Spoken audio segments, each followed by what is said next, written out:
Geležinis vilkas. Kur Neries ir Vilnelės upės pasveikina viena kitą suliedamos savo vandenis, plytėjo puikus slėnis, šimtamečių ąžuolų apsuptas, karštos saulutės laiminamas. Tai buvo šventas ąžuolynas Romuva, kuriame amžinoji ugnis kūrenosi skaiščiųjų vaidilučių saugoma ir prižiūrima. Garbingi kriviai ir pats krivių Krivaitis Romuvoje dievus garbino ir palaimos Lietuvos žmonėms prašė. Šią Romuvą šventajame ąžuolyne įkūrė kunigaikštis Šventaragis, kuriam labai patiko slėnis prie abiejų upių santakos, aplinkui snaudžiančios galingos girios, pilnos laukinių žvėrių, o ypač status kalnas, išdidžiai kylantis aukštyn virš visos aplinkos. Mėgo kunigaikštis čia pailsėti ir pamedžioti po karo žygių, pasitarti su kriviu Krivaičiu. Kai kunigaikštis Šventaragis mirė, jo kūną sudeginę palaidojo po storaliemeniais ąžuolais, o slėnį pavadino Šventaragio slėniu. Didelis medžioklės mėgėjas buvo ir Lietuvos didysis kunigaikštis Gediminas. Nors jis gyveno sostinėje Trakuose, Galvės ežero saloje stūkstančioje tvirtoje pilyje, tačiau grįžęs iš karo žygių dažnai vykdavo medžioti taurų, stumbrų ar meškų. Lydimas bajorų ir karo vadų, nuklyzdavo į pačias tolimiausias lietuvių ir žemaičių girias, išbūdamas jose ilgą laiką.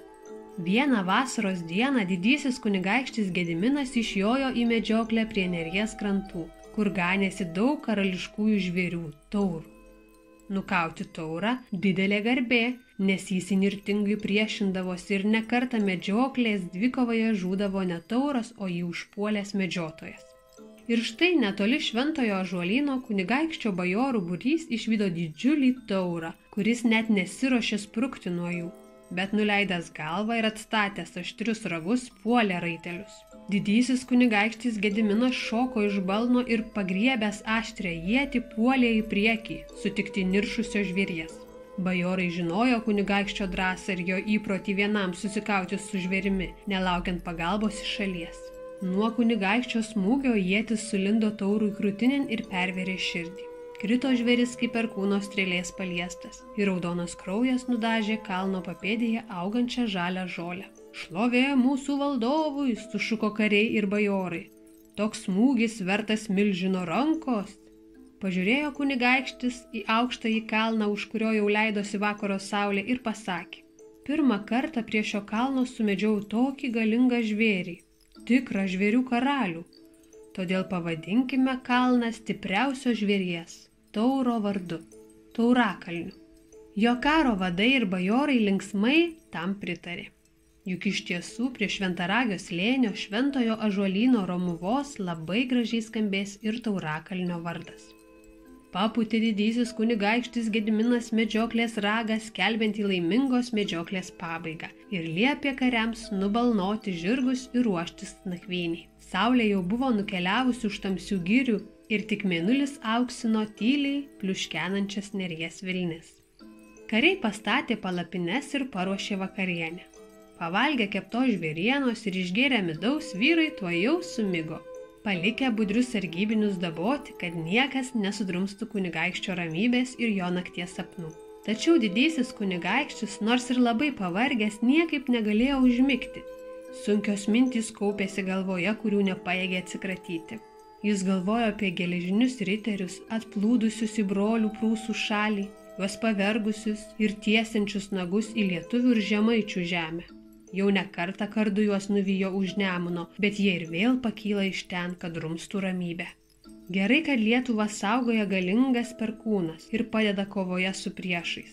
Ir šiandien nukovęs garsų žvėrį parodė, kad kunigaikščio ranka dar tvirta, pajėgianti nugalėti ne tik taurą, bet ir visus užpuolikus. Pagaliau rytmetį, kai rausva aušra ėmė auksinti rytų padangę, didysis kunigaikštis užmerkė blakstienas ir užmigo budriu kario miegu.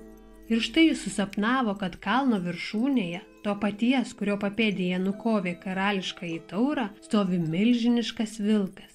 Geležiniais šarvais apsišarvavęs, tarsi iš geležies nulietas būtų. Vilkas, pakėlęs galvą į mėnulį, ėmė staugti taip garsiai, jog atrodė, kad jame staugia 100 vilkų. Šoko didysis kunigaikštis iš guolio ir apsidairė. Saulė pro ąžuolų šakas, pasiuntusi spindulius, budino žemę ir glostė pievos gėlyčių galvas. Visur dūzgė bitės bei kamanės, skraidė paukšteliai, giesmėmis sveikindami vienas kitą. Aplink tylu, ramu, tik netoli garsiai šniokštė strauniosios vilnelės srovė. Jokio vilko nematyti, jokio staugimo negirdėti. Suprato kunigaikštis, kad susapnuotas labai reikšmingas sapnas, tikriausiai dievai nori jam kažką pasakyti. Bet ką, kunigaikštis neišmanė. Patarė jie ar perspėja, ką gali žinoti. Sukilo visa stovykla ir didysis kunigaikštis karo vadams bei bajorams papasakojo šią naktį susapnuotą sapną, kuris jam giliai širdin įsmigo. Tačiau ne vienas bajoras negalėjo įspėti, ką toks sapnas reiškia. Jie šventai tikėjo, kad sapno metu dievai bendrauja su žmonėmis ir viską galima sužinoti, jei tik teisingai jį išaiškintų. Tuomet vienas senas bajoras prabilo. Šviesusis valdove, kad tavo sapnas yra pranašingas, visi suprantame, tačiau vargu ar kuris iš mūsų jį atspės. Patariu iš šventosios ąžuolų Romuvos pakviesti Krivų Krivaitį ir paprašyti jo pagalbos. Šis žmogus kasdien dievams aukoja aukas, geriau supranta jų norus bei valią ir tikriausiai atspės, ką dievai norėjo tau, šviesusis valdove, per sapną pasakyti. Juk tai žmogus, pagarsėja šventumu ir išmintim. Visi susirinkusieji apie kunigaikštį tam pritarė. Net ir kunigaikščio veidas nušvito sužinojus, kad sapnas greit bus išaiškintas. Palikę žirgus Taurakalnio papėdėje, kunigaikštis su karo vadais ir bajorais pėsti patraukė į šventąjį ąžuolyną pas Krivių Krivaitį sužinoti dievų valios. Pasitiko Krivių Krivaitis didįjį kunigaikštį ir žemai jam nusilenkė. Jis buvo jau senas, tačiau tvirtai vaikščiojo po šventąjį ąžuolyną. Ant galvos, pasidabruotos žilais plaukais, nešiojo ąžuolų lapų vainiką, o rankoje laikė krivio lazdą. Atrodė labai galingas ir vertas pagarbos. Būk pasveikintas, šviesusis valdove, šventojoje Dievo perkūno vietoje. Mums didelė garbė sutikti tave, Lietuvos dievų ir žmonių gynėja. Tik tavo dėka lietuvių ir žemaičių neištiko prūsų likimas, nes pajėgiai mūsų tėvynę apginti nuo baisiųjų kryžiuočių. Maloniai tave sveikiname, pasiryžę tau tarnauti. Ir apsakė jam kunigaikštis savo sapną, kuris kaip gyvas akyse stovėjo. Ir geležinis vilkas, ir garsus jo staugimas skambėjęs kaip 100 vilkų. Išklausė Krivių Krivaitis pasakojimą ir giliai susimąstė. Apsupę ratu kunigaikštį, bajorai akių nenuleido nuo jo veido ir nekantriai laukė sapno išaiškinimo.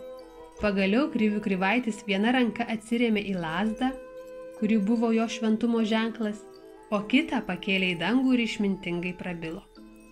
Šviesusis valdove, šis sapnas tai dievų valios ženklas. Jeigu jį vykdysi, tavęs laukia garbė ir žmonių dėkingumas. Geležinis vilkas rodo, kad toje vietoje turi būti pastatyta pilis, pati tvirčiausia Lietuvoje, ir miestas, valstybės sostinė. 100 vilkų staugiančių geležinėme vilke reiškia gyventojus, kurie tave ir to miesto garbę ir galybę išgarsins po visą pasaulį. Taigi privalai vykdyti dievų valią, pastatyti pilį ir miestą. Nušvito kunigaikščio veidas išgirdus tokį aiškinimą. Juk pastatyta galinga pilis padės dar geriau ginti Lietuvą nuo priešų. Netrukus po to didysis kunigaikštis Gediminas pradėjo ant kalno, jo paties pavadinto Taurakalniu, statyti stiprią pilį, apsuptą stora mūro siena su 2 šešiakampiais bokštais. Slėnyje tarp kalno ir šventosios Romuvos pastatyta kita medinė pilis, pavadinta Krivių pilim. Dar bestatant pilis ant Neries ir Vilnelės krantų ėmė kurtis miestas. Ir nuskambėjo Vilniaus garsas po visą pasaulį. Jį žinojo ir rusų kunigaikščiai, ir laukinių totorių ordos, ir Lenkų karalystė, ir piktieji kryžiuočiai. Išsipildė pranašystė, kurią dievai atsiuntė didžiajam kunigaikščiui Gediminui per sapną.